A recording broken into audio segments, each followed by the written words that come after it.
తెలంగాణలో ప్రస్తుతం విగ్రహాల రాజకీయం మొదలైంది. సెక్రటేరియట్ ముందు రాజీవ్ గాంధీ విగ్రహం వద్దంటే వద్దు, తెలంగాణ ఆత్మగౌరవం దెబ్బతింటుందని బీఆర్ఎస్ నేతలు వరుసగా వార్నింగ్లు ఇస్తున్నారు. బీఆర్ఎస్ నేతలకు సీఎం రేవంత్ సహా కాంగ్రెస్ నేతలు గట్టిగానే కౌంటర్ ఇస్తున్నారు. సచివాలయం ముందు ఉండాల్సింది ఉద్యమం ముసుగులో దోచుకున్న వారి విగ్రహాలు కాదని పరోక్షంగా కేసీఆర్ ను ఉద్దేశించి వ్యంగ్యాస్త్రాలు విసురుతున్నారు. రుణమాఫీపై చర్చను డైవర్ట్ చేసేందుకు విగ్రహాల లొల్లి పెడుతున్నారని బీజేపీ నేతలు అంటున్నారు. ఇంతకీ విగ్రహాల చుట్టూ రాజకీయం ఎటు దారి తీయనుంది?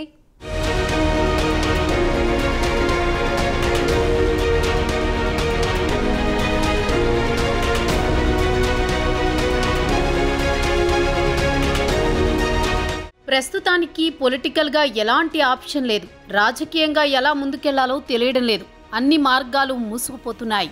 ఈ టైంలో ఏం చెయ్యాలి? ఏదో ఒకటి ముందేసుకోవాలి. ఇదే టార్గెట్ గా బీఆర్ఎస్ ఉంటోందా అంటే అవునన్న సమాధానమే వస్తోంది. సచివాలయం ముందు రాజీవ్ గాంధీ విగ్రహం పెట్టాలని కాంగ్రెస్ ప్రభుత్వం డిసైడ్ అయ్యింది. ఇప్పటికే ఏర్పాట్లు పూర్తి కావచ్చాయి. అయితే అలా ఎలా పెడతారంటూ బీఆర్ఎస్ కొత్త రాగం అందుకుంది. అసలు తెలంగాణతో ఏం సంబంధం?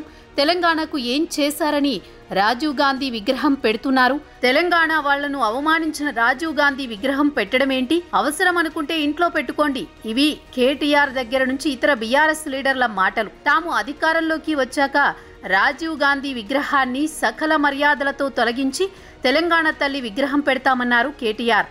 అంతేకాదు ఇంటర్నేషనల్ ఎయిర్పోర్టుకు ఉన్న రాజీవ్ పేరును తొలగిస్తామన్నారు.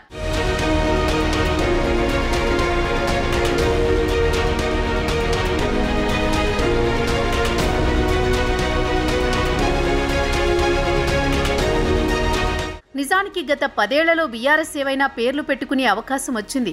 ఎక్కడైనా విగ్రహాలు పెట్టే ఛాన్స్ ఉంది. అయినా సరే అవేమీ చేయలేదు. ఇప్పుడు మాత్రం సెక్రటేరియట్ ముందు విగ్రహం పెడతామంటే మాత్రం విరుచుకుపడుతున్నారు. తెలంగాణ ఆత్మగౌరవానికి దెబ్బ అంటున్నారు.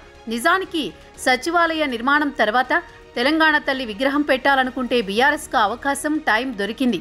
కానీ కారణాలు ఏవైనా పెట్టలేదు. నిజానికి సీఎం రేవంత్ రెడ్డి తెలంగాణ తల్లి విగ్రహాన్ని సచివాలయం లోపల పెడతామని ప్రకటించారు కూడా. అయినా సరే బీఆర్ఎస్కి ఆప్షన్ లేకపోవడంతో మళ్లీ తెలంగాణ సెంటిమెంట్ చుట్టే రాజకీయం నడిపిస్తోందా అన్న చర్చ జరుగుతోంది. పార్లమెంట్ ఎన్నికల్లో ఒక్క ఎంపీ సీటు కూడా దక్కకపోవడం, చాలా చోట్ల డిపాజిట్లు కూడా గల్లంతవడంతో తెలంగాణలో ఉనికి చాటుకునేందుకు సెంటిమెంట్ చుట్టూ రెచ్చగొట్టే ప్రయత్నం చేస్తున్నారా అన్న అనుమానాలు పెరుగుతున్నాయి.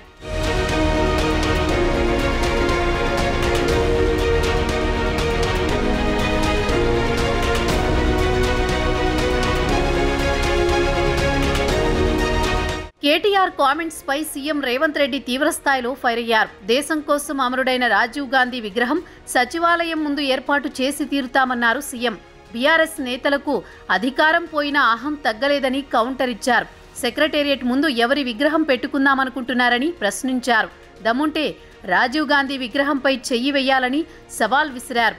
అధికారంలోకి వస్తే విగ్రహం తొలగిస్తామన్నారని, అయితే బీఆర్ఎస్కు అధికారం ఇక కలే అన్నారు. అంతేకాదు గత 10 ఏళ్లు తెలంగాణ తల్లి విగ్రహం పెట్టని వాళ్లు ఇప్పుడు తెలంగాణ తల్లి విగ్రహం గురించి మాట్లాడుతున్నారని, అయితే డిసెంబర్ 9న సచివాలయం లోపల తెలంగాణ తల్లి విగ్రహం ఏర్పాటు చేసే బాధ్యత తమదే అని, చిత్తశుద్ధిని ఎవరూ శంకించనవసరం లేదని క్లారిటీ ఇచ్చారు.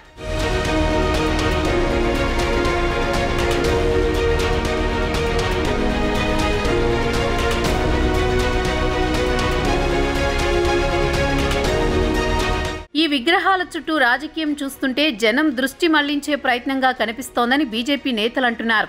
రుణమాఫీపై జరుగుతున్న చర్చను పక్కదారి పట్టించేందుకు కాంగ్రెస్, బీఆర్ఎస్ ఒకటై డైవర్ట్ చేస్తున్నాయని కేంద్ర మంత్రి బండి సంజయ్ ఫైర్ అయ్యారు. మొత్తంగా తెలంగాణ సెంటిమెంట్ చుట్టూ రాజకీయం తిప్పేలా బీఆర్ఎస్ ప్రయత్నాలు చేస్తోంది. అయితే అవన్నీ బూమరాంగ్ అవుతున్నాయంటున్నారు హస్తం నేతలు.